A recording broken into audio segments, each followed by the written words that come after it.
It's the greatest mystery in literary history. A divisive question with highly contested answers. Who was the writer behind the pen name William Shakespeare? Welcome to Don't Quill the Messenger.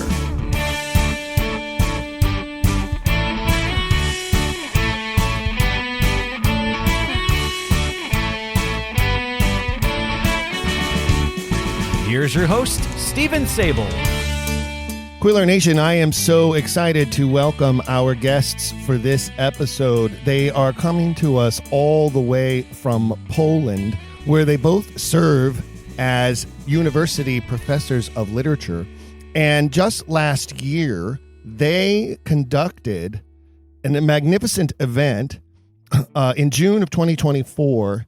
They were responsible for arranging and producing and conducting an international seminar on law and emotions in the plays of William Shakespeare.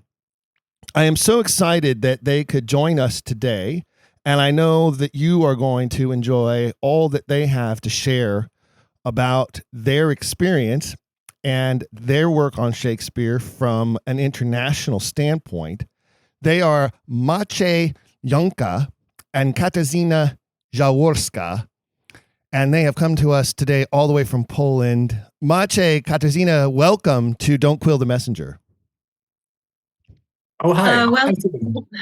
Welcome, everyone, and thank you very much for having us. Thank you very much for this invitation. It's a great pleasure that we can talk to you. We can talk to you about our research and about William Shakespeare, because William Shakespeare sparked the discussion. Yes, so thank you very much indeed.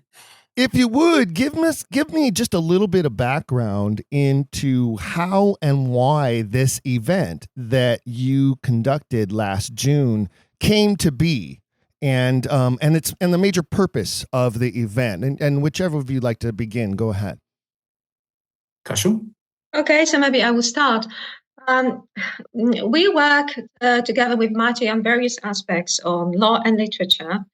Maciej is a professor of law. He's a professor of Roman law, and he's also the expert in legal history.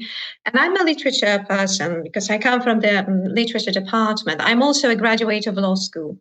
And when we discuss together various aspects of law and literature, Shakespeare came out instantly as a very interesting topic or very interesting potential to explore.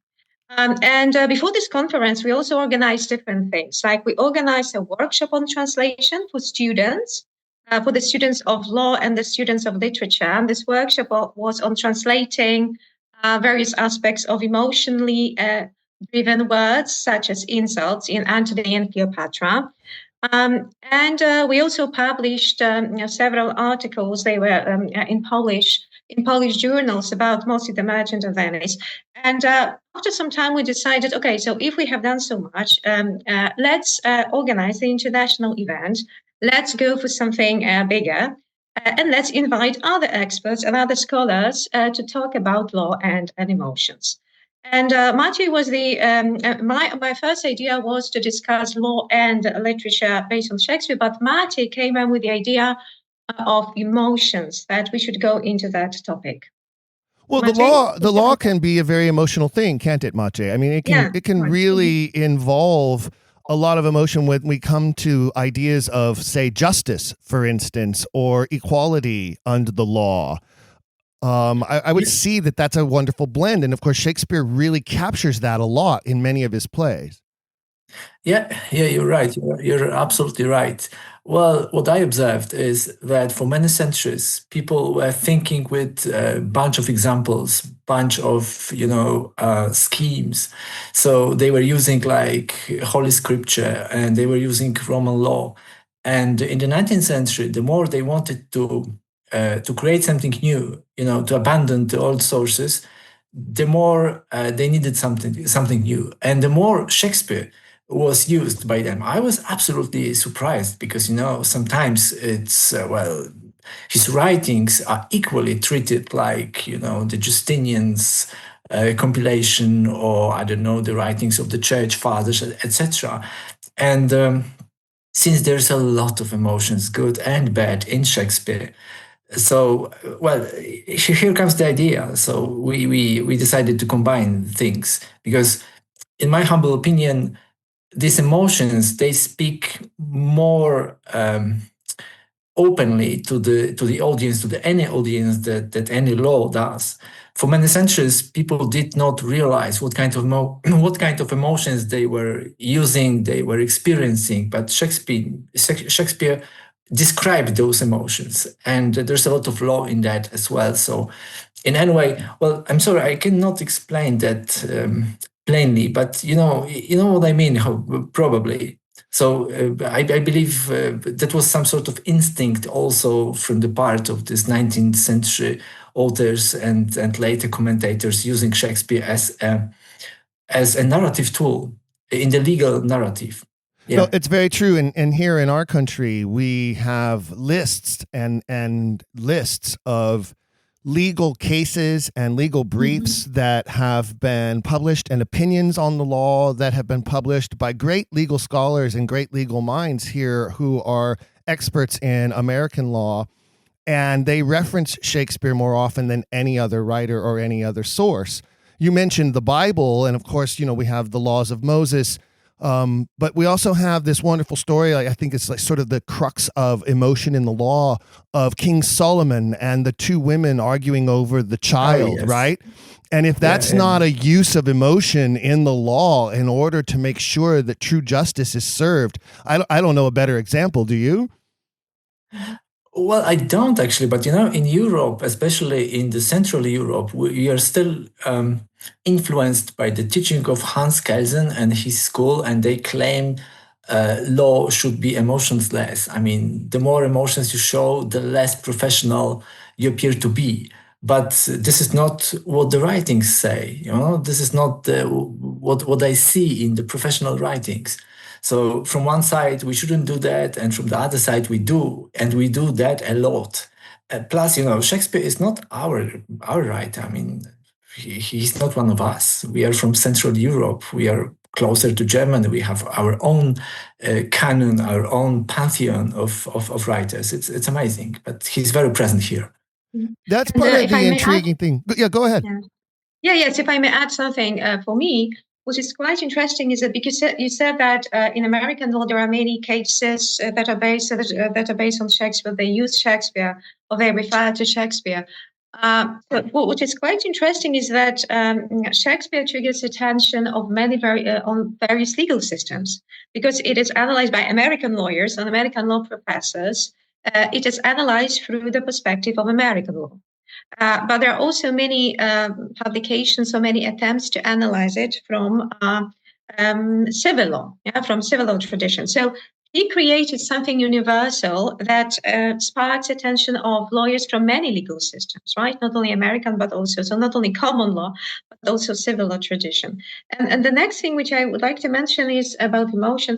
I think that Shakespeare created something, he didn't focus on the technicalities of the law. Of course, there is much vocabulary, legal words and legal phrases, but he paid attention to emotions, like the trials, right? Like the emotions of the parties involved. What happens later when we leave the courtroom and how emotions affect the process of law. That's, I think, is very important. And that's what makes his descriptions of law still relevant today, because emotions are universal and they haven't changed. You're absolutely right. And what Maciej said just a moment ago about, there's certain philosophies of law that say emotion should not be a part of law. And, the whole idea of blind justice. I think, though, that you're right. Shakespeare and I think any trial lawyer anywhere in the world would say, well, if you eliminate emotion, you're probably going to lose the jury. And you're probably going to lose the case. So I think you have no choice, right? But in fact, I always felt that the best lawyers are the ones who have some sort of acting training, right? They need to be a little dramatic. They need to appeal to the emotion of that 12-person audience. In the case of American law, where we have a 12-person jury. I think that's highly important. I think Shakespeare does capture that, especially in his trial scenes. And of course, Merchant of Venice being probably the most famous of those. Right. Mm-hmm. Yeah, the Merchant of Venice, the Winter's Tale as well, Measure for Measure, so 3 legal plays. I think that are excellent examples of Law and Emotions, but also other William Shakespeare's plays. How many Yeah. people attended this event last June? I noticed here that they came from all over the place. Some from the United States, obviously plenty from Poland, your home country, but also the UK, China, India is listed here. How many attendees were there? Maciej, would you? I believe it was. We don't know the exact number. Yeah, We don't remember the exact number. Well, part of the participants were there, so it was about 20 persons plus the online participants plus another 20-25, which makes 40-45 participants. But what I have to say is no one was forced to be there, like students or anyone else. Only volunteers, only true believers, and only people who are truly interested in Shakespeare and had to say interesting things about it. So 40-45, I would say. What is also interesting is that right before we move on, that we had people from various faculties from various perspectives. So we had both lawyers and also people from literature, art, theatre. So it was a combination. It was an interdisciplinary event.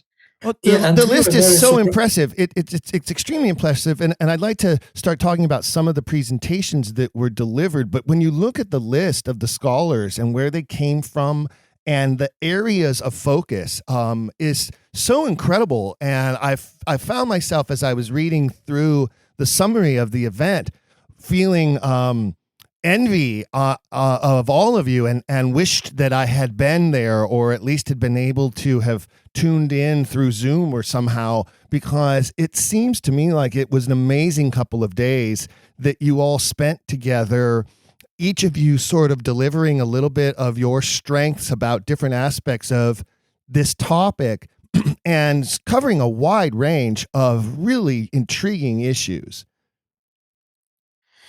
Well, thank you very much for this for this kind opinion. It was amazing, and we were absolutely surprised, positively surprised by the response of the participants. Law plus emotions doesn't seem very sophisticated idea, but yet we had a lot of participants, and we could talk about it. It was fantastic. And selected papers were published in a journal which is called Comparative Yearbook. So it is available online.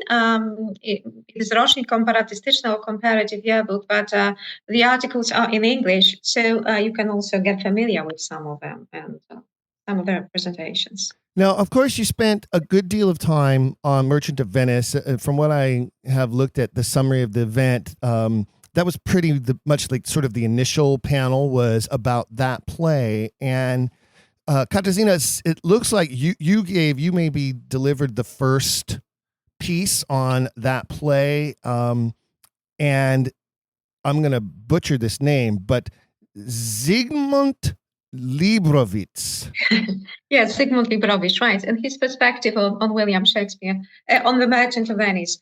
Right. What I focus on in my paper or in my presentation is various perspectives on the Merchant of Venice in Poland, in the Polish discourse, because the Merchant of Venice in the Polish discourse triggered quite a lot of heated debates and feelings in the interwar period, or before the Second World War, it boils down to the situation in Poland back then. So there was a very strong anti-Jewish sentiments in Poland, antagonists between Poles and the Jewish communities. And the scholars who wrote about Shakespeare, they used the Merchant of Venice to discuss the situation in Poland. And Librowitz was this kind of a commentator who stood in defense, who defended Shylock. Who defended Shylock as the victim, as the representative of the oppressed nation. But there was another league of commentators and writers, Polish writers in this period, who used Shylock to present negative opinions about the Jewish community. So that's of course that deserves another topic or research. But it's very interesting how the Merchant of Venice, law, emotions, and William Shakespeare and Shylock were used to comment on the situation in Poland and anti-Jewish sentiments. Well, I can imagine that is, that particular time in history is such an incredibly angsty time prior to World War II. And you could argue that, I don't want to say that Shakespeare helped contribute to the war, the issues of the war, but you could certainly see how his writings could be used by both sides to try to push forward their particular opinion. And at a time when anti-Semitism was growing to the most extreme level I would argue the world has ever seen, it's interesting that debate about Shakespeare and about his character Shylock sort of forms the center of that among the intellectual class, I would argue then, is what you're saying. Yeah, absolutely. There were many scholars. There was also Leon Piniński, which is also part of my research, another commentator and another. He was a lawyer. He was a professor of law. And he wrote a book, a 2-volume study on William Shakespeare. And for instance, his opinions of Shylock were, from today's perspective, they were very negative. But we have to remember that we must look through the lens of that period, not from the contemporary lens. So Shylock in Poland and the Merchant of Venice triggers so many emotions, right? And this is emotions. The very figure of Shylock the discussion on Shylock in Poland. That's what I focus on, and that's very interesting. Well, and also a very large Jewish community in Poland, as opposed to many other countries. I would say too, right? Exactly. Yes, exactly. It was huge minority and a great culture. So the market was, let's say, difficult. Therefore, both sides were using Shakespeare as an argument. In the 30s, few years before the Second War, we had the very right-wing government, the right-wing activists, made some sort of alliance with the government, and we had the numerus clausus, so the number of the Jewish students of law and medicine was limited. They had their places at the universities. Well, the atrocities, this horror, these terrible situations, which was in Germany at the time, it puts a shadow at the rest of Europe. But we did not have a very nice situation, very, very nice conditions as well. So both sides, both the Jewish authors and the Christian authors, they were writing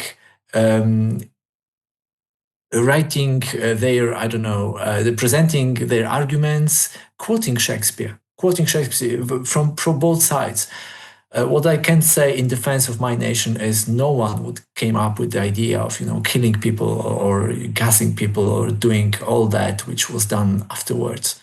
So it was the pure intellectual fight, so some sort of controversy, on paper. Well, and Maciej, your piece that you delivered sort of took a very different slant, and you focused on the writings of Francesco Forlani.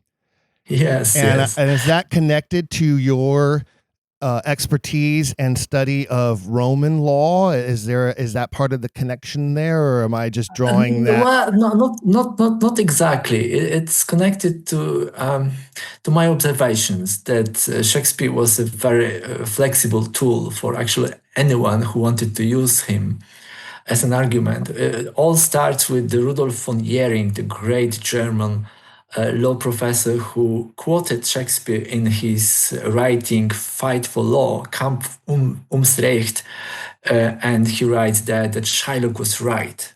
Gesetz ist Gesetz, law is law. Therefore, no matter what he wanted, if he was entitled to put a claim, he was right.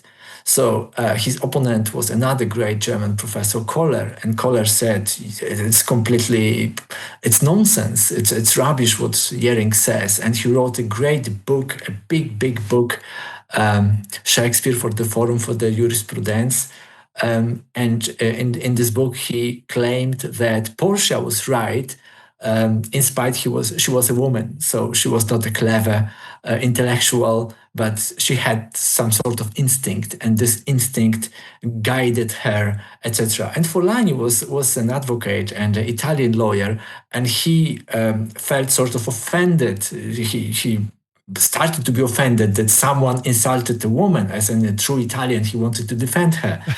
And, yeah, exactly. Well, really, as somebody who was born and raised in an Italian household, I can relate to that. We do. We have a very strong affinity for women, and especially our mothers. So be careful. Exactly. So Portia, Italian woman, was insulted by a German professor, and so he wrote a book. Which was, fully intellectual, a lot of reference and ancient and modern legal sources quoted, but still he wanted to defend her honor. And yes, I did some sort of summary of this book, which is very interesting. I would say funny, but it's not funny. He meant well. And you say it's a pretty large volume, and is it in Italian? Yes, it is. It's in Italian. Well, no, I wouldn't say. I don't know. It's like 50, 55 pages. If I'm correct. Yeah, something like that. Not as big as this one of Colors. It's a huge book dedicated only to Shakespeare. And Yering, it's several lines. It's just an opinion, a free opinion, an argument, and he started, I don't know, a storm, because at the time, many scholars wrote about his idea, and they were quoting Shakespeare, they were arguing. And I believe he started this kind of fashion that if you, as a lawyer, if you did not want to say something which made you unprofessional, you started to talk about literature because it was something different. You started to comment Shakespeare. You started, to present your opinion on Merchant of Venice or some other play like Measure for Measure or something else. So it's very interesting. And then the very popular movement in the Europe at the end of the 19th century and at the beginning of the 20th century. Now, Katarzyna, you mentioned Measure for Measure, and I feel like that is one of Shakespeare's most legal plays. Obviously, the concept of measuring the law, the scales of law, for instance. It certainly is one of those plays that people consider to be a problem play because of the content and the subject matter. But I believe it's a play that was written specifically to touch on this topic of law and emotion and where they intersect and where they should be separate. Tell me a little bit about that portion of the seminar. Mm-hmm. Yeah, you're absolutely right. So alongside the Merchant of Venice, which we have just mentioned, Measure for Measure is a legal play. I think Measure for Measure is what makes Measure for Measure so interesting for lawyers, and it was also very interesting for the participants of our conference that it is still relevant. I mean, the Merchant of Venice triggers various emotions, as we have just said.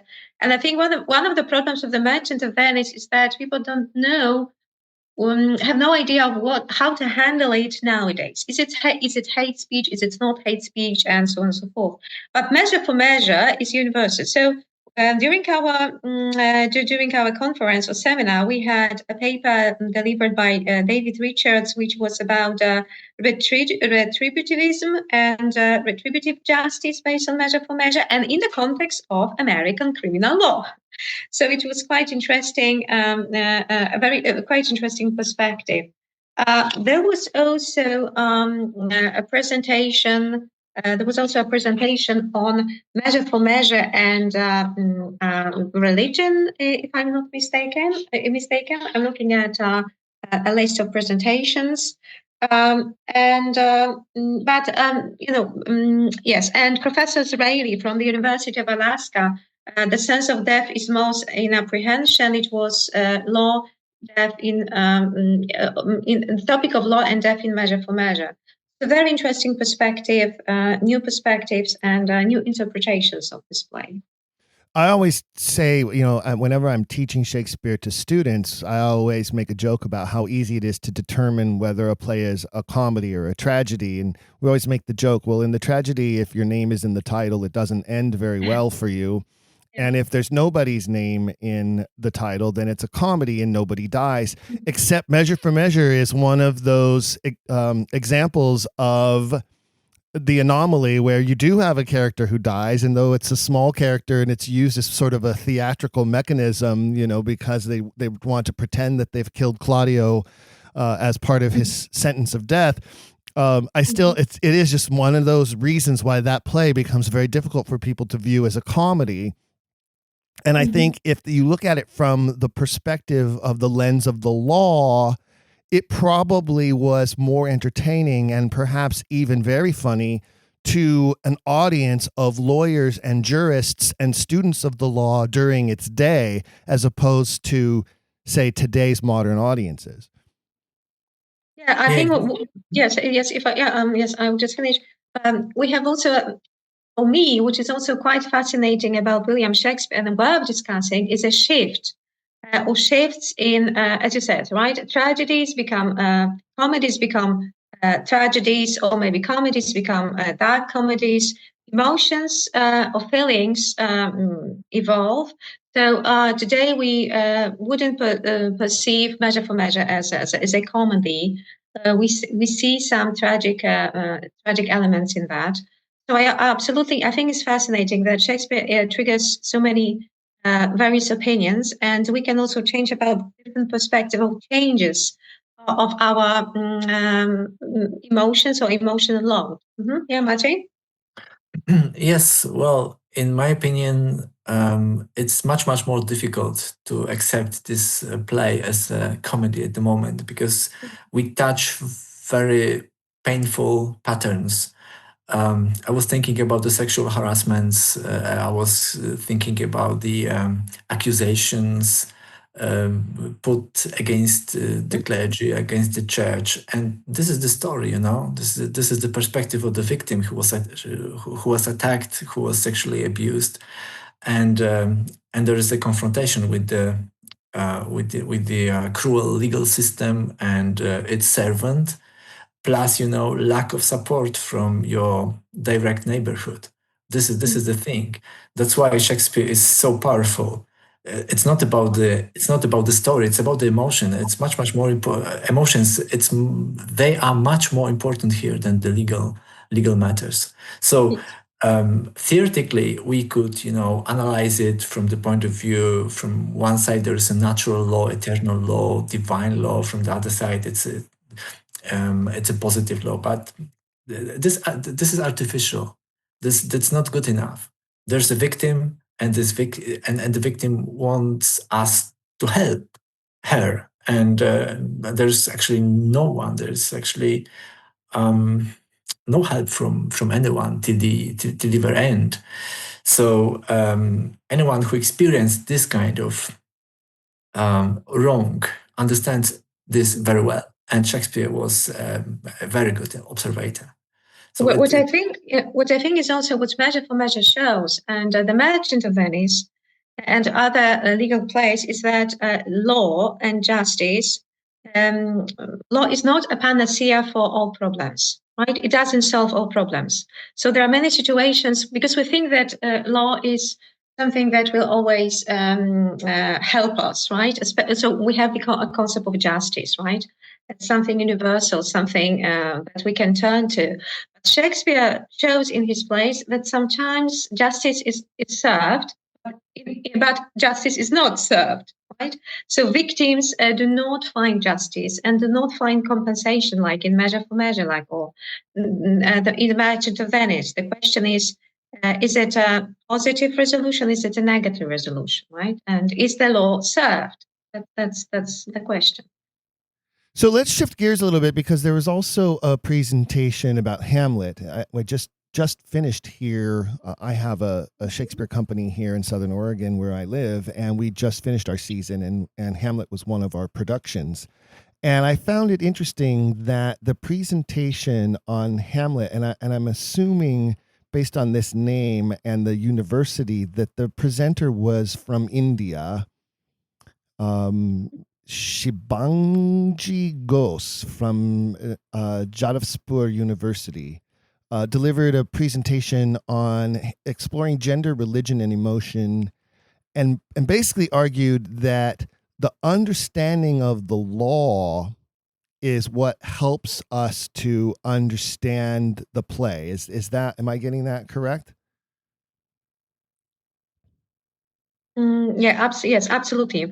I think that it was not only this presentation. It's, of course, Hamlet is one of such examples that you must. But I would only focus on Hamlet. I think that all papers demonstrated that if you look at Shakespeare from the legal perspective, it changes the interpretation. Yeah, it changes the perspective. It changes our understanding of most of the plays. Maciej, would you add anything? No, not really. No, not really. I was just so impressed that I found it so interesting that the two presentations on Hamlet, one was from a professor in India and the other was from a professor from China, Shandong University of the Arts in China too. So I'm assuming that there was a sort of an artistic or a theatrical perspective to the presentation. And I think, the point there, which also stands to compliment both of you and all the attendees, that this international collection of minds who all love this writer and are all touched by this writer in some way or another. And of course, Hamlet being, arguably the greatest of them all, of course, has the most international appeal, doesn't it? Yes, Hamlet as well. What I think is quite interesting in Hamlet and in the presentation is that Hamlet. I think Hamlet is the most problematic of all William Shakespeare plays. I mean, in a sense that it's very hard to get into the mind of Hamlet. Is he mentally ill or is he not? Does he pretend madness or not? And also, the idea, because in Merchant of Venice, we have the trial, we have Shylock, we have struggle for law. In Measure for Measure, we have other aspects like the effectiveness of law. But in Hamlet, I think we have a clash of two perspectives. On the one hand, we have we have something like divine justice, because the ghost of the father demands justice from the grave, right? So it's like a concept of divine justice. But on the other hand, we have let's say human justice, and I think that what makes Hamlet so problematic, and what makes his mental state, deteriorating during the process, is this struggle. Divine justice. So I have to take revenge because the ghost of the father demands that. But on the other hand, there is no evidence, right? The law must be served, must be done through the courts and from the legal perspective. So if we take a look at Hamlet from this perspective, we can understand his problems, his mental problems. I don't know. This is what I have gathered from the conference and from the seminar.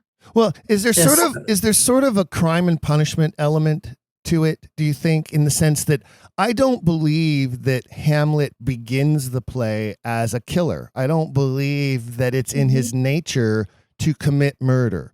But by the end of the play, he is responsible for the death of at least 5 people. Yes, right. This instigating to crime, because criminal mind. This is a very fascinating topic which Shakespeare depicted in his plays. We have Macbeth, right? So Lady Macbeth.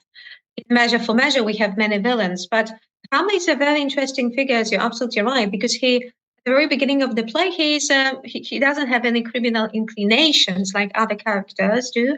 But through the process or during the course of the play, being instigated by the ghost and going from some dilemmas of his, and also by mistakes, he becomes a criminal. So maybe that's the message of Shakespeare, that sometimes we become criminals because of the circumstances. Maciej, you wanted to add something? Yes, I wanted to say that we are touching legal philosophy. Kasia said it just before a while. And yes, there are something like casual murderers in the sociology, in the criminal law, literature, and in life especially. So this is the case of Hamlet. And for me, it was absolutely amazing that these people from India, from China, they did not have to know, the circumstances, the history, the customs of England from the Elizabethan times or Denmark in the late early modern era, but they completely understood this course of actions. So, is there any higher good which excuses us of doing bad things? So, what when one things led to another? What else? So, things are getting worse and worse and worse. So, one victim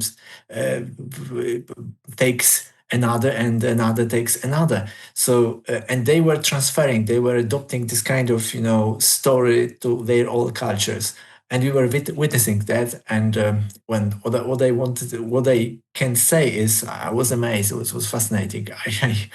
I wouldn't tell this story this way, because they were representatives of completely different cultures from ours. Now, Maciej, let me ask you, but is there some element to Hamlet where we see that one murder makes the next more easy and then the next more easy? Is there a sort of a psychology there that sort of infects him as a character that Shakespeare has captured, and a message that he's saying is that once we have crossed that line, we've suddenly now live on the other side of that line?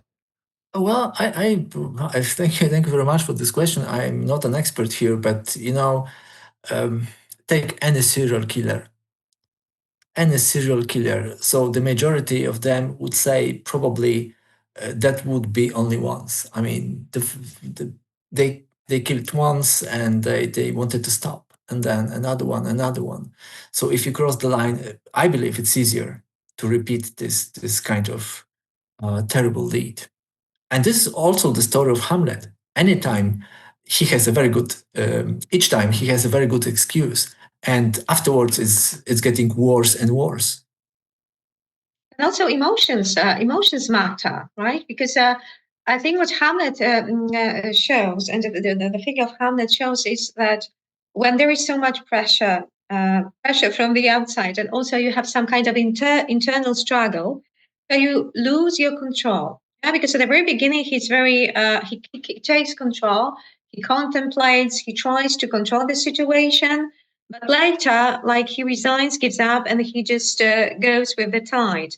And I think that also shows how emotions affect our decisions, also legal decisions, or decision to commit crimes, to do something bad. Sometimes we have just under the pressure, or we have not enough, common sense just to control our emotions. And I think that Hamlet and also Macbeth is the plays about losing control, not having control of your emotions, and allowing your emotions or your desires to take control over you. And it also affects law and legal process. Well, it's very interesting because Gertrude tells us that after Hamlet has murdered Polonius, that he weeps. Her line is, she says, he weeps for what he has done.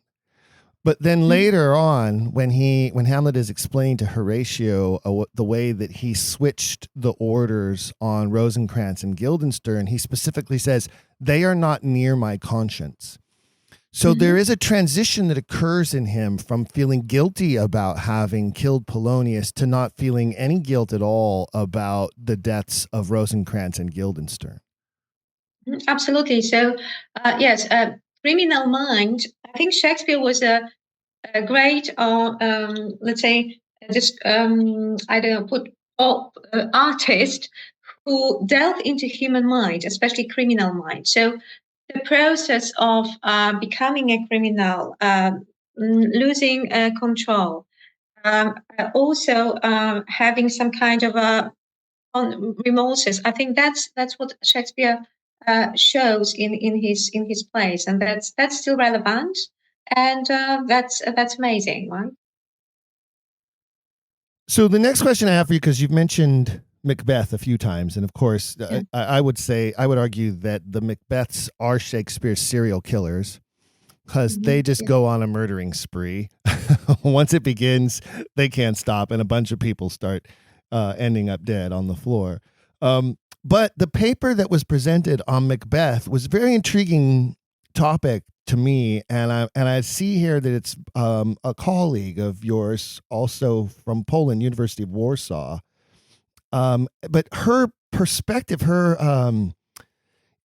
take on the whole thing had to do with the perception of lactation and the maternal body, which I thought was a very interesting slant. And yes, it's definitely there, isn't it, in the text, these allusions to that aspect of motherhood that Lady Macbeth uses sometimes in her arguments to try to convince her husband to commit murder.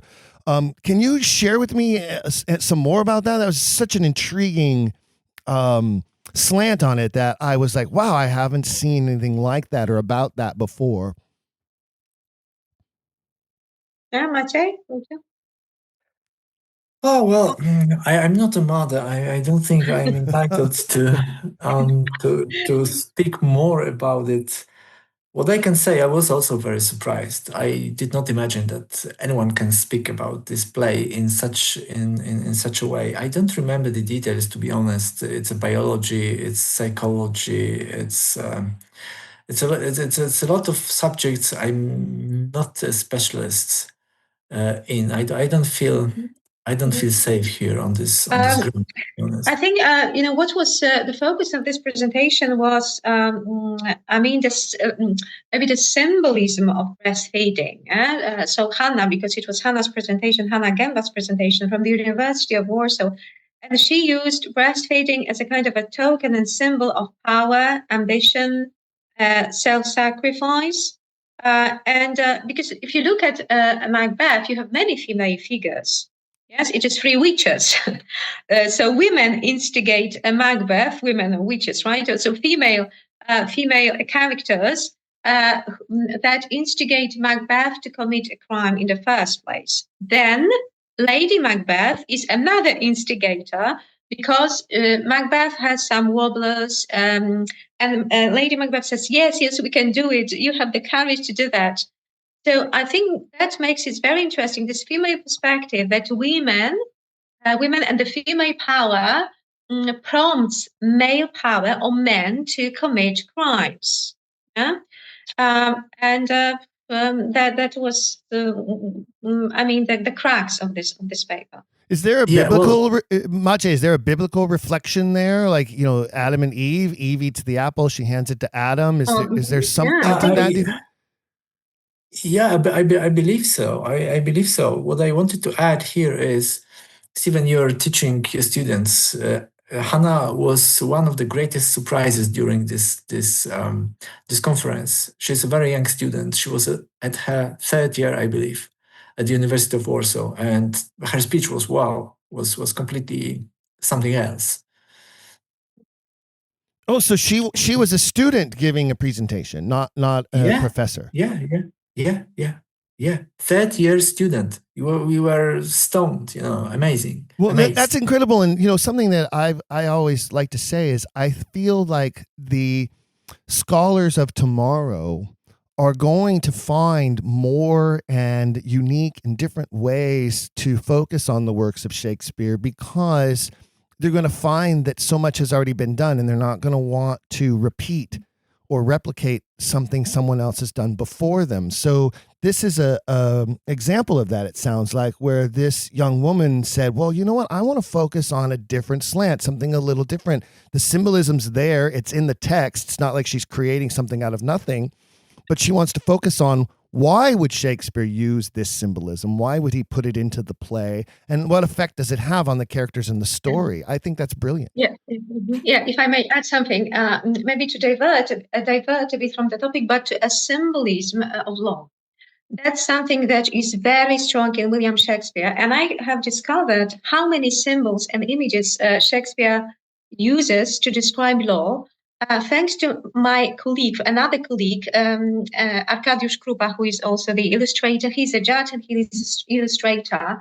And we are conducting a research project right now, which is based on illustrating legal Shakespeare. So it is a kind of a continuation of Law and Emotions.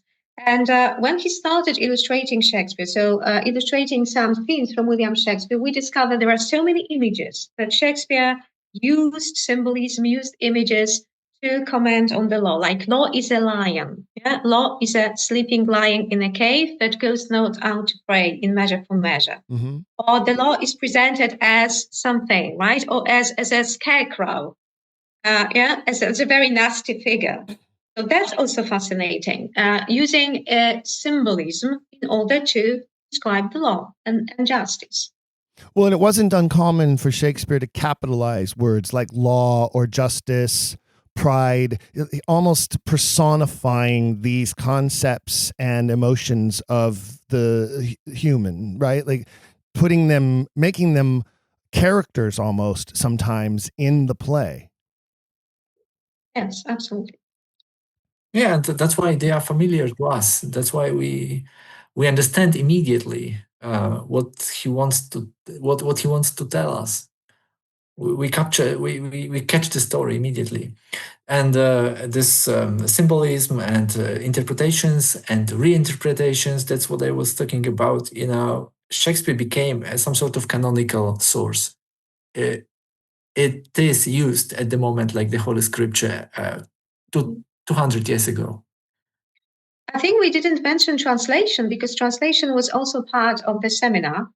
And I think it's worth adding that also when we analyze translations from English into another language, we can also see how many legal elements are missing in translations. Me and Maciej analyzed the Merchant of Venice in Polish translations, law in Polish translations of the Merchant of Venice. And at the moment, we are working on a paper on Antony and Cleopatra and the Polish translations.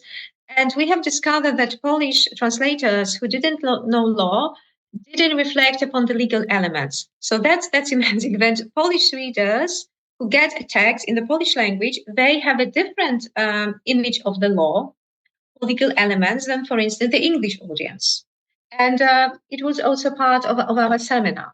Because I think one of the papers was about translation. Maybe two papers were about translation. Well, that leads me to an important question because we talked earlier about some German authors, and then we talked about Maciej's work with an Italian author. And obviously, Polish is your native language, but you both are very fluent in English. How many languages do you speak? How many languages do you read Shakespeare in? And does that give you a better or a special perception of the work? I would argue it does, but how many, enlighten me on your affluence, if you would. Oh, well, apart from Polish, I speak 3 foreign languages. 3. Italian, yeah. I would assume? Yeah, Italian, English, and German. Okay. And how about you, Katarzyna? Yeah. Yes, I'm learning German, so I speak German. Maybe my German is not very fluent. And what is quite surprising to many people, I also learned, and I'm still learning Welsh. Oh. Which is right. Which is the language. It's not very obvious, right? When someone asks you about languages. Is there a reason why Welsh? Yes, because I also did research in Welsh law and literature. So my first, it is also part of my research interest is Welsh law and literature. And it also refers to William Shakespeare because William Shakespeare commented on Wales and the Welsh in his plays, right? Mm-hmm. So there is also there are also Welsh characters, and they are not presented in a very positive light, like Hugh Evans, one of their characters. Right, and Merry Wives of Windsor. Yeah, in the Merry Wives of Windsor, right. And I think there's a line about never trust a Welshman with your cheese. Yes, Yeah. yes, an Irish. Yeah. Yes. Which is interesting because technically Henry VII, Henry Tudor, comes from Wales. He's technically a Welshman, but I feel like the Tudors tried to distance themselves from that heritage as much as possible, and I think Shakespeare assists in that with Queen Elizabeth. Yes, absolutely. Shakespeare was part of this Elizabeth anti-Welsh propaganda, if I may say so. So building the empire. But he presented everything in a very humorous way. So I believe to the audience of his times, it was to mock the Welsh and to present them in a very funny way, right? In a funny way. But again, it also shows how you read this text today and how the audience analyze or read them in his times. Right? There is a shift in the interpretation, and that's also what is part of William Shakespeare legacy, that we have a completely different understanding than it was in the past. So many of his words that we find... Each period has its own Shakespeare, if I may conclude. Each period or each generation has its own Shakespeare. I think that's very true. But what I was going to drive at is so many of his words that we find that are new words that appear for the first time in any text, I would argue are the conflation of multiple languages. Sometimes he creates a word and it has a Latin base. Sometimes he creates a word, it has a Greek base. Sometimes he creates a word and it's Italianate in nature. Sometimes it's even Germanic in some ways, of course, English being a Germanic language. French, of course, is very prevalent through the works, including entire scenes that are in French. And there are also many legal rules and legal maxims in William Shakespeare plays. This is something what we have discovered with Maciej when discussing them, right, Maciej? I mean, legal rules and legal maxims. Mm-hmm. Yes, and they were translated into Polish by the translators who were not lawyers. Therefore, many of them are crippled. And still, they had their impact on the doctrine and they were quoted in the legal writings. It's a very interesting thing. We were doing also some workshops on how vulgarisms, I don't know if it's correct word, because the language of Shakespeare is not a very elegant language many times, and especially in Antony of Cleopatra lately, we were analyzing insults, and the Polish translations, they are very elegant because previously it was not. It was not, well perceived if those translations were true, if they were F words or some other names, and we were trying, to make it a bit more spicy lately. This is also emotions and law, by the way, somewhere in the background.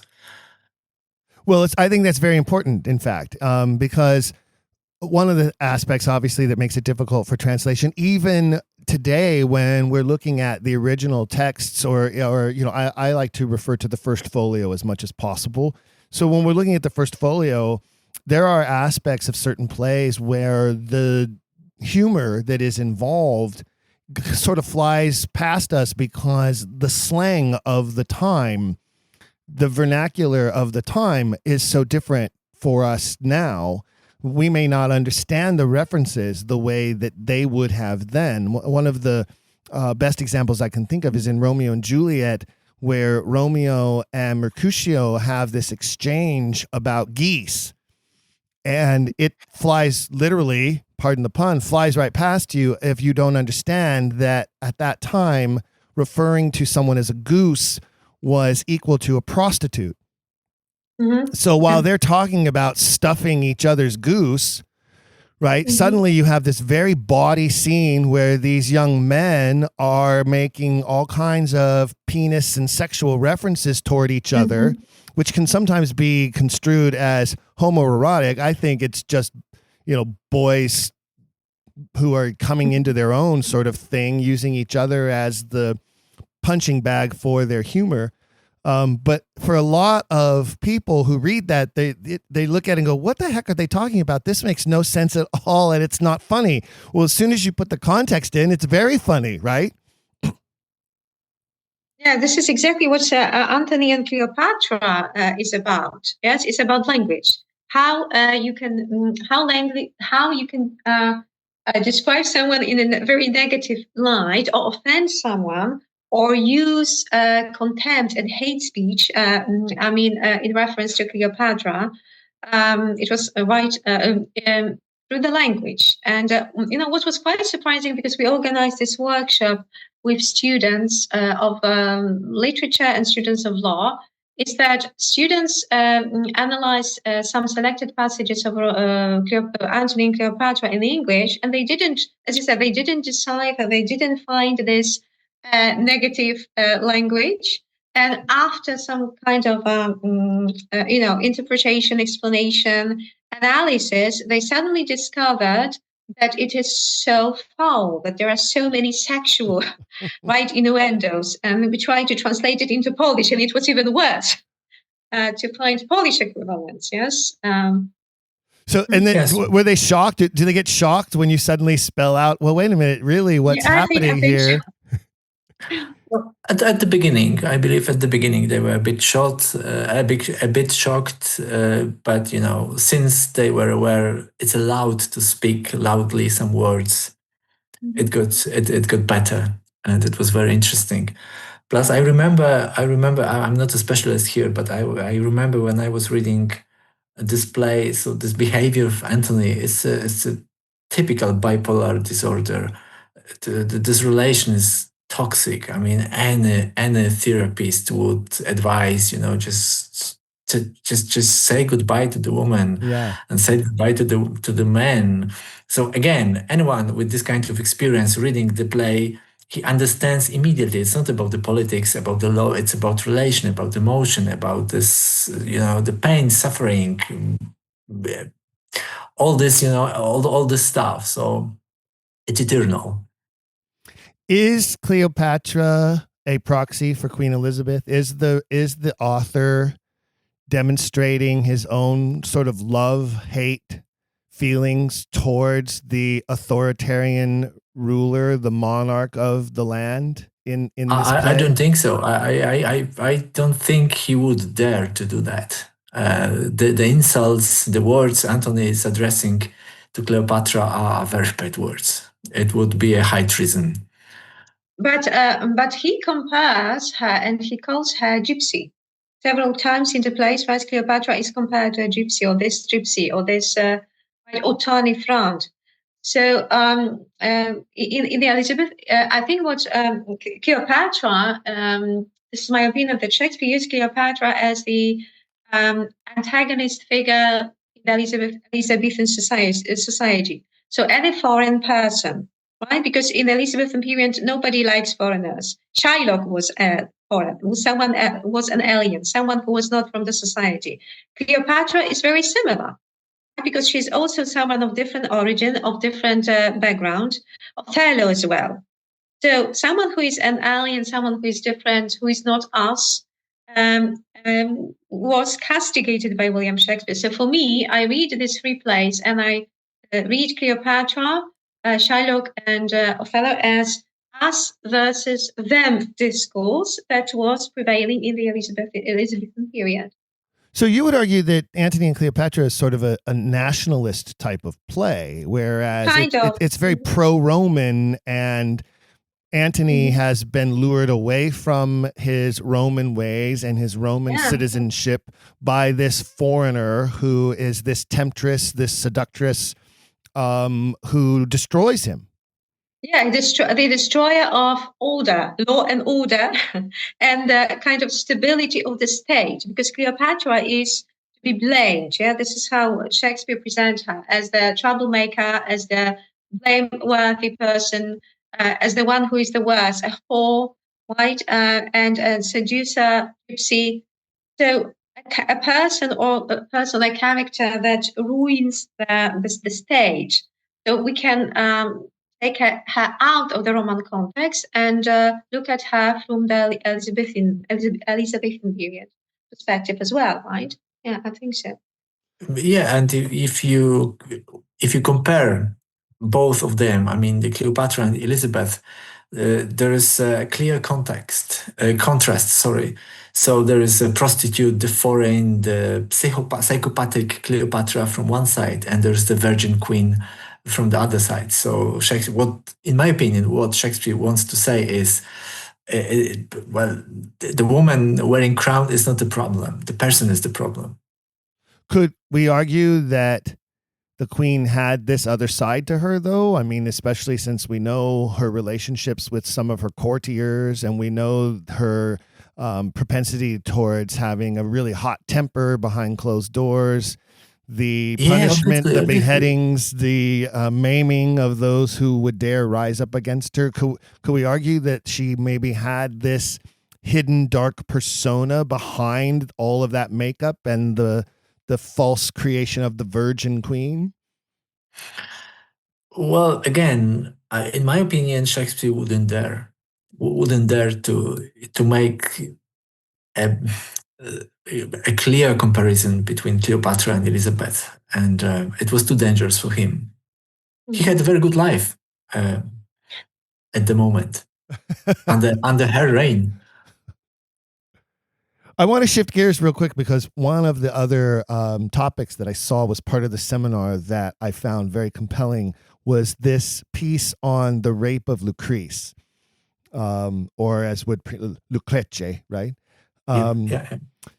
And it says here that the presenter, now again, was this another student, this presenter? No, it was a professor. Oh, okay. Professor from, and it says here that she referred to and connected her piece to the writings of St. Augustine, which I found very interesting. But the thing that I wanted to talk about, and Maciej, maybe you can share some insight onto this, is the idea of shame, and that being such an important emotion when it comes to the law, in the sense of oftentimes in sentencing, particularly under the law, if there is some contrition demonstrated, if there is some sort of guilt, some sort of shame on the part of the convicted, we tend to give them a little bit more mercy, don't we?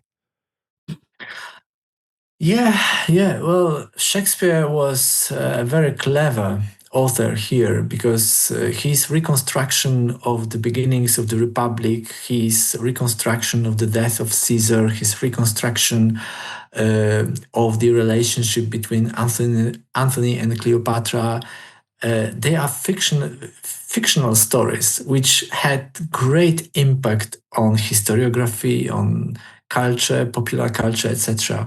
So here, basically, Shakespeare repeats all the stereotypes, all the male stereotypes. So Lucretia is innocent, but she's a woman, she's a vessel, she's a would-be mother or future mother, she should be pure. And even if she was not guilty of what had happened to her, she has to take responsibility for that, and she commits suicide. The story itself, it's so dramatical, it's so sad, so, I don't know, powerful, that it was, I mean, he wrote it down, and it was good enough. It was enough. The story was told by the ancient historian Livy and Plutarch partially as well. So it's not much of his invention here, apart from the dialogues. But what I want to say is it's a very male attitude. It's a very male approach to the ancient story, to the ancient history. Does he have some sort of, now we look at this poem, which is basically the second thing ever written with the name William Shakespeare upon it. And then we look at Measure for Measure, which has very suspect origins. It's really hard to nail down how old Measure for Measure actually is and what its first performances were. And as we mentioned, it almost feels like a play that was written for lawyers to watch and view. And maybe its first appearance was at one of the Inns of Court, and it was presented just for an audience of lawyers and legal scholars at the time. But what I'm driving at is that you have two connectors here in that both of these women are victims of male sexual violence. In, obviously Measure for Measure, Isabella doesn't actually have to go through with it, but it's there. And then we look at other characters who are also victims of the male world around them. You could argue that Juliet is a victim of the male world around her. I would say Helena in All's Well That Ends Well is very much a victim character. Hermione, obviously, in Winter's Tale is a huge victim character. And here we have this author who continues to bring these themes into his works and show an ability to relate to and connect to the women in these plays in a way that I think is part of why they have become so iconic to us and stand out above and beyond any of the writers of his time, or in most cases, even since his time. Yes, absolutely. I agree. I would also say that Desdemona is a very nice example of this male, oppression and also the victim. Yes, I think that the representation of women in William Shakespeare plays a fascinating topic. And we have mentioned breastfeeding today, so female power versus male power, the oppression of women.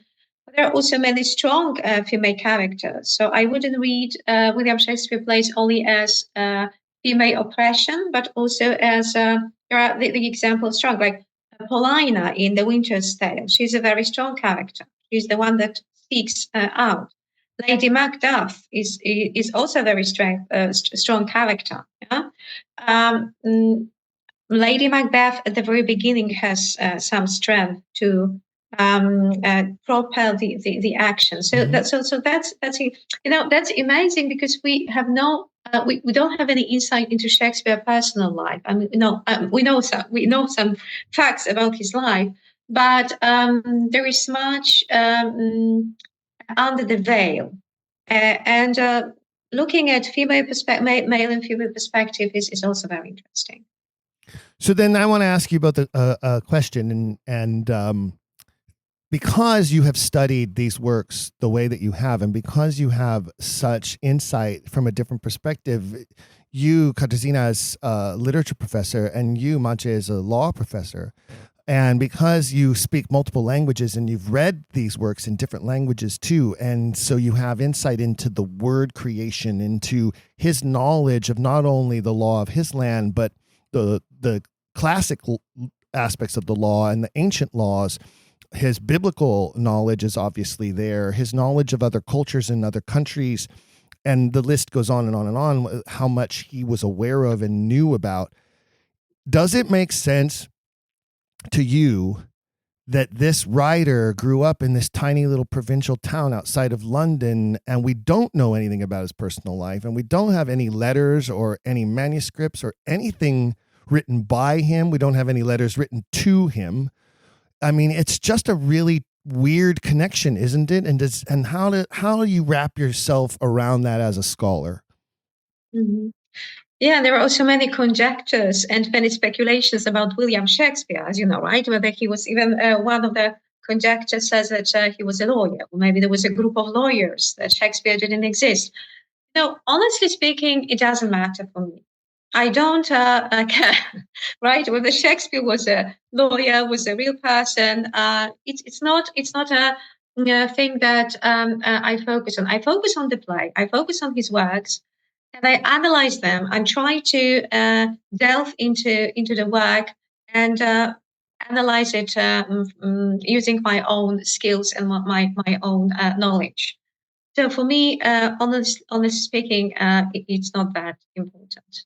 Would it be important to know the life of Leibowitz before reading his work from the 19th century, or is he not important, or would we not care about him, and would it not matter to us? We could read his work and not know anything about him, and it would just be as rich and just as important. Of course, knowing the writer, knowing his life, and allows you to find some kind of maybe allows you to make some inferences or make some speculations. But I don't know if you take a look at another, for example, novel, which I think is a very good example because I always discuss it with my students, which is Alice's Adventures in Wonderland by Lewis Carroll. I introduced the biography of him, and as you know, this biography is very shady. And then students have this. Some of the students say, oh, "Okay, so we won't analyze Alice's Adventures in Wonderland because he was such a, controversial figure, or maybe we don't like it any longer." But I try to tell them that this is a work that we should analyze, and we should, let's say, distinguish a writer from his work and from his play. I know this is my perspective. So I do not focus so much on the biography, on details about a personal life, but on the work. Well, Mozart wasn't a very nice guy either, but we still love his music, right? I mean, you could argue, right. We could argue there's some horrible things about Mozart. There have been some horrible things about a lot of great artists and contributors to the world, in fact, right? Wagner isn't one of my favorite dudes, but some of his operas are magnificent to listen to. Mm-hmm. Yeah, well, it was a very good question. I'm thinking about it, and I believe imagination knows no boundaries. Have a look at this. We are here in Poland. I'm in Łomża. Kasia is in Szczecin, which is very far away from. We are very far away from each other, but it's nothing when we compare the distance between us and you. And still, we are talking to each other. So, if we take England from the times of Elizabeth I, I believe anywhere you could find the Holy Bible, anywhere you can, or almost anywhere you could find Livy and Plutarch, and these patterns, the stories Shakespeare started with his career, they were commonly known. Maybe he had some tutor, maybe he had some private benefactor, private co-repetitor. We just don't know. But it's not unusual, or it's not impossible that he just could be a very, very clever young man from the province, from some small place, who just made a masterpiece out of commonly known patterns. And then he found his own path and became an independent artist. So I would ask you the same question then that I just put to Katarzyna, which is, but I'll change the writer. Is it helpful to know the life of Francesco Forlani? Is it important to know that he was a lawyer? If you didn't know that, would his work be as valuable to you? Oh, I said all right. Maciej, what do you think, Maciej? Yeah. Well, if you know that the author is a lawyer, it's very helpful. Well, it's very helpful, yes. Because yes, and then it also explains their interest into the matter, in a sense that lawyers look at some things from different perspectives. I don't know, maybe. Mm-hmm. Yeah, Maciej, I'm sorry for backing in. Yeah, because the theologians, lawyers, doctors, I don't know, each of them, they are thinking with their own patterns. They are trained to think this way. And if you recognize this kind of patterns immediately as one of them. But as a lawyer, as a legal historian, I wouldn't dare to risk, the theory that Shakespeare was a lawyer and nothing else. So certainly not a lawyer and nothing else. But certainly, but you know what I mean. This is not. I think one of the most interesting things that you both pointed out to me that I wouldn't have thought about, that because I only speak English and, well, a few words here and there in Italian, that it probably would only get me in trouble. But one of the things that you pointed out to me that I didn't think about that now offers me a new perspective, and I'm going to go back now and start looking into some more research on this, which is when you said the translators of Shakespeare from English to Polish were not lawyers, and so they miss a lot of the legal references. It just goes right past them, right? They don't know what it means. They're not familiar with it. and it goes right past them. And I would say if you reverse that, it means that whoever wrote those works must have been well-versed in the law, or how could he have written them? If a non-lawyer in translation doesn't see them, then whoever put them there must have known what they were and what they meant. That's the argument I would make. Yeah. Yes. Yeah, but the question also, there is another question which I think I was asked by someone in the past. I think a professor from one of the universities in Poland, and she said that what's the point of making a fuss about law in William Shakespeare plays in Polish translations? If someone goes to the theater, he's not a lawyer. he wants entertainment and to have some fun.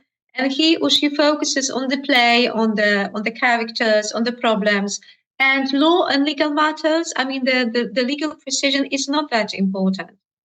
So maybe there is some a grain of truth in that. Yeah, that's. I know that that's another very intriguing question.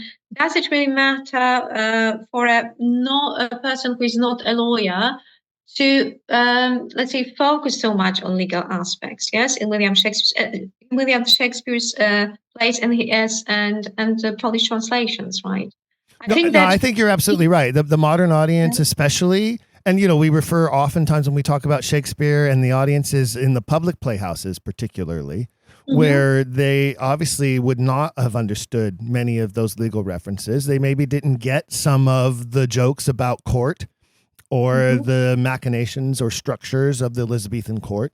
They maybe didn't understand some of the references to other countries and other cultures that you find in the plays. And we talk a lot about how Shakespeare has this magnificent ability to write to all levels, right? He writes to the commoners and puts in characters and storylines that they'll appreciate and enjoy as much as he writes to what we would call the upper decks, and even to I would argue to royalty herself. I would say that some of the plays and some of the characters are there for the enjoyment of the Queen. I think that's true.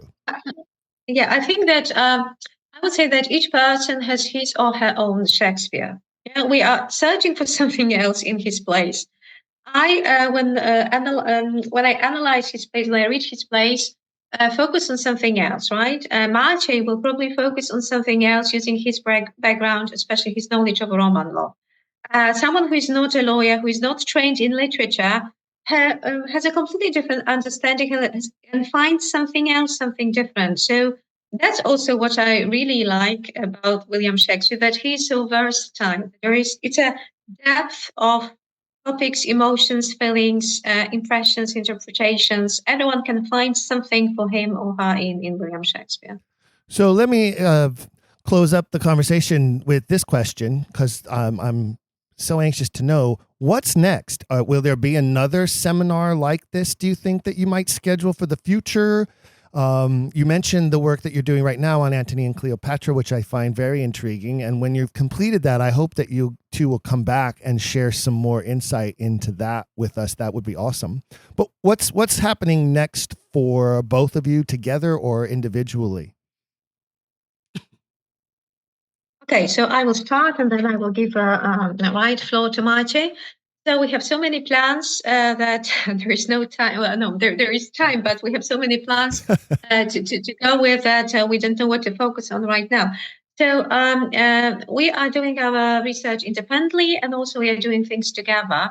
So with Maciej, we are currently working on Antony and Cleopatra, on this text, on the article on translating Antony and Cleopatra into Polish. We have also another project, which I think is very, very well worth doing, writing a publication or kind of encyclopedia on legal rules in William Shakespeare plays, but in Polish, right? Because most Polish readers have no idea that there are any legal rules. So it will be very interesting to combine them together. And Maciej has already published a book on legal rules, so he knows legal rules, and then we can find some, I think, common language. And I think Roman Shakespeare or Roman law in William Shakespeare is also quite interesting for us to develop in the future. Now, as far as my research is concerned, I'm working on Leon Piniński, who was a professor of Roman law at the University of Lviv, and he also wrote about William Shakespeare. And the last but not least, the project which I have just mentioned with my colleague who is a judge, so also a legal project, Arkadiusz Krupa. He's also from Szczecin. And this project is based on illustrating legal Shakespeare. So we formed a team, and Arkadiusz is illustrating legal aspects of William Shakespeare, and I will comment on that. And like 2 days ago, we presented our paper on a conference in Porto, in Portugal. And the first illustrations which he has produced are very well, were very welcomed, and they received very positive comments. So there is so many things to do that, we are not, we have our minds preoccupied. That is phenomenal. Wow. It makes me feel so small and insignificant. Yeah, Maciej? Well, nothing much to add, actually. These legal rules, it's a very interesting topic, because I understand and I recognize immediately many of Latin ideas, presented in English. So somehow he just took some Latin forms from canon law or Roman law, or I don't know, English custom maybe, and he translated them into English, and he made a part of the dialogue out of them. So this is not the legal rule is here, so we make a stop for some, legal advertisement or something like that. No. His characters are speaking with the legal rules. And we tried, to find these rules and to separate them from the rest, and collect them and comment them. This is the idea. And I'm still certain. Yes, Maciej, before you, we are also thinking of publishing a monograph on Leon Piniński in English, right? We discussed it some time ago. We are discussing this, yes. Yes. we are discussing it. We are discussing it, yes, but that doesn't mean it's going to happen. Well, I'm still searching for the traces of Shakespeare in the legal writings from the late 19th century and the first part of the 20th century, because it's absolutely surprising, the context and the places where you can find Shakespeare unexpectedly. Well, thank you so much, both of you, for taking this time out of your very, very busy lives to share with us your work and a summary of the event that you hosted last year, as well as a little bit of insight into the work you are still completing. It is incredible what you're doing. And one of the things that I love about what I do is having the opportunity to speak with people like you from all over the world who share this one common thread with all of us and all who are listening, which is this love we have for this writer and this great canon of work that has been so influential across the globe for 400 years. It's really incredible, isn't it? Yes, it is. And thank you very much for having us, for inviting us. It's a perfect moment to say, come to Poland. Let's make something together. Oh, I would love that. I actually... I have some Polish blood. My grandmother on my father's side was 100% Polish. Her name was Stella Pinkus. And so I have some Polish blood, and I love traveling, and I would obviously love to come and visit. And it's always better to visit a place when you know somebody who lives there than to just go blind. So thank you. You don't be surprised if I send you an email and let you know I'm coming next year. Well, it's done then. Okay, fantastic. Very good. Is there a website or any place that I could direct the listeners to? Because many of them are going to want to look you up. They're going to want to try to find your work. I can put some links on our Patreon page or our social media. Is there something easy that we can tell them now before we sign off?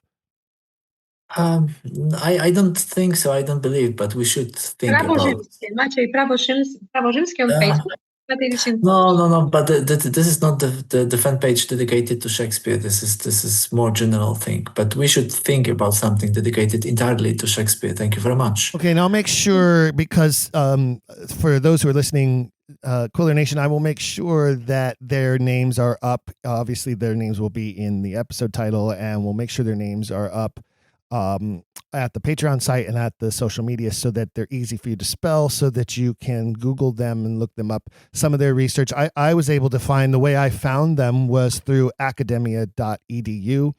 And that's where I found their summary of this event, and then reached out to Maciej, and he, of course, included Katarzyna, which was wonderful. It's so delightful to have met you both and to have shared this love of Shakespeare with you. Thank you again. Thank you very much. Before we conclude this fabulous episode, I want to thank our two fantastic guests all the way from Poland. And I want to thank all of you for being here every fortnight to continue our journey of exploration into this astounding mystery and the universal appeal of the works attributed to William Shakespeare. There's such a vast array of entertainment and edutainment options out there, and we appreciate you spending some of your time here with us. I want to congratulate our July Quiller of the Month listener who goes by the nickname Deduce. That is one of the aspects of becoming a Patreon member at our Patreon page. You can create your own profile and give yourself a nickname or remain anonymous. We have patrons there who prefer people not know their true identity. So they support the show through a pseudonym, if you will, and that's okay. We thank you all for your support. Regardless of whether you give us your real name or your nickname or your pseudonym, doesn't matter. Your support means a lot to us, and it helps us keep doing what we do. It really does help keep things going. It covers production costs, subscription fees for posting to your favorite streaming platforms, and of course, the many hours our own producer Jake puts into making the show sound terrific, generating art for every episode, and keeping the swag shop stocked with merchandise. Which reminds me, don't forget to visit the Quiller Swag Shop. Our Quillers of the Month always receive a free item of their choice. And it's not like we're making money off the swag items. That's not the point. It's not about that. It's about having stuff out there that you can use and wear to help spread the word. I always wear my items with pride, especially when I'm traveling anywhere, because I love the conversations they can spark with others at an airport, at a rental car terminal, whatever, at a hotel, whatever. So go check it out. You can find the link right on the homepage of our website, don'tquillthepodcast.com. And if there's something you would like to see there, a new item, a new design, a variation of something that isn't already there or is already there, shoot us an email to contact@don'tquillthepodcast.com, contact@don'tquillthepodcast.com, and we'll see what we can do to make something happen. Keep those emails coming, and as always, keep asking questions. If you've enjoyed today's episode, please leave a rating and review in your podcast player. For even more, visit our website, don'tquillthepodcast.com. There you can find official merchandise in our shop, as well as a link to our Patreon. This show is made possible by people like you. We hope you'll consider showing your support by becoming a monthly patron, where you'll receive bonus material and tons of exclusive perks. You can also join in the conversation on our Discord and by following us at Don't Quill the Pod on all social media. All of this can be found at don'tquillthepodcast.com, don'tquillthepodcast.com.